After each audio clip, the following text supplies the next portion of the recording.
भारतीय जनता पार्टीच्या गटनेतेपदी शेखर शेट्टी यांची निवड।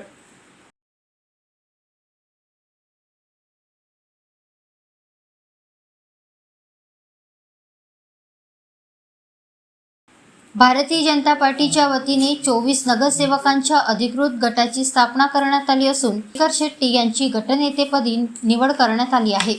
सोमवारी नागपूर येथील विभागीय कार्यालयात भाजपचे 23 आणि मित्रपक्षाचा 1 असे एकूण 24 नगरसेवकांच्या गटाची अधिकृत स्थापना करण्यात आली।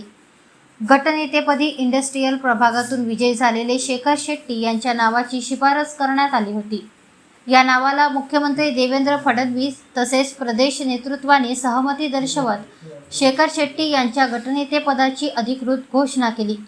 दरम्यान सोमवारी सर्व 24 नगरसेवकांनी नागपूर विभागीय कार्यालयात उपस्थित राहून भारतीय जनता पार्टीच्या अधिकृत गटाची स्थापना केली।